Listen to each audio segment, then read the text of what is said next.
হলো ক্ষার ধাতু। ক্ষার ধাতু নিয়ে আজকে আমরা একটু আলোচনা করব। এক নং গ্রুপের যে মৌলগুলো আছে তাদেরকে একত্রে ক্ষার ধাতু বলে। এখন এক নং গ্রুপের মৌল কোনগুলা? এক নং গ্রুপের মৌল হিসেবে আমরা যদি মনে করি যে ধরো এক নং, আমি লিখলাম এক নং গ্রুপ। এখন এক নং গ্রুপের মৌল এই জায়গায় ধরো হাইড্রোজেন লিখি নাই, আমি লিথিয়ামটা লিখে দেই যে lithium, sodium, potassium, rubidium, caesium এবং কি ফ্রান্সিয়াম। এই যে মৌলগুলো আছে, সাতটা মৌল আছে, সাতটা মৌলের মাঝে হাইড্রোজেন ব্যতীত বাকি ছয়টা মৌলকে আমাদের কি ধাতু বলা হয়? ক্ষার ধাতু বলা হয়। ক্ষার ধাতু, ক্ষার ধাতু বলা হয়। এদেরকে ক্ষার ধাতু কেন বলা হয়ে থাকে?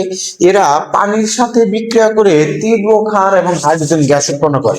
কার বিক্রিয়া দেবো? প্রত্যেকটার সাথে ধরো আমি পানি বিক্রিয়া দিয়ে দিলাম, পানি, সোডিয়ামের সাথে আমি পানির বিক্রিয়া দিলাম, পটাশিয়ামের সাথেও আমি পানির বিক্রিয়া দিলাম, রুবিডিয়ামের সাথেও আমি পানির বিক্রিয়া দিলাম। তাহলে লিথিয়ামের সাথে পানি বিক্রিয়া যখন অংশগ্রহণ করবো তখন তুমি জানো পানির মাঝে যদি আমরা তড়িৎ বিশ্লেষণ করি, মানে পানিকে যদি ভাঙার চেষ্টা করি, এই যে পানি, নবম শ্রেণীর একজন স্টুডেন্ট বুঝো যে এই যে পানিকে যদি আমরা তড়িৎ বিশ্লেষণ করি, তড়িৎ বিশ্লেষণ করার সময় উভমুখী বা রিভার্সিবল ক্লিক চিহ্ন ব্যবহার করতে হয়।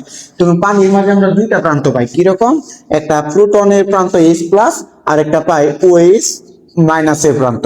যেহেতু এই জায়গায় যে কয়টা তুমি লিখছো সবগুলাই ক্ষার ধাতু এবং সবগুলোর উপরে ধনাত্মক চিহ্ন একটা করে প্লাস, এইরকম প্লাস, প্রত্যেকটাই প্লাস। আর যেহেতু আমরা জানি সমধর্মী আদান পরস্পরকে বিকর্ষণ করে এবং বিপরীতধর্মী আদান পরস্পরকে আকর্ষণ করে, এই কারণে পানির ঋণাত্মক প্রান্ত এই OH বা হাইড্রোক্সিল আয়ন এই ধনাত্মক প্রান্ত দ্বারা আকর্ষিত হয়ে আমাদের একটা যৌগ তৈরি করবে যা হলো তীব্র ক্ষার।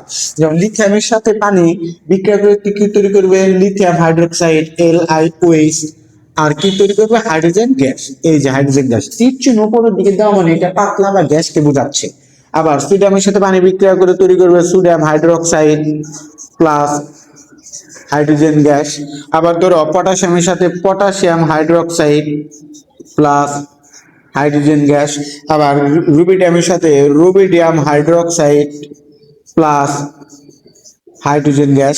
আবার সিজিয়ামের সাথে caesium hydroxide plus hydrogen gas. এবং ফ্রান্সিয়ামের সাথে ফ্রান্সিয়াম হলো FR, তাহলে লিখবো FrOH প্লাস হাইড্রোজেন গ্যাস। এখন দেখো প্রত্যেকটা ক্ষেত্রে তুমি একটু লক্ষ্য করে দেখো এই জায়গায় যে যৌগগুলা তৈরি হয়েছে সবগুলো এক একটা ক্ষার। কি ক্ষার? তীব্র ক্ষার। এগুলো এক একটা কি ক্ষার। এ কারণে এদেরকে ক্ষার ধাতু বলা হয়ে থাকে।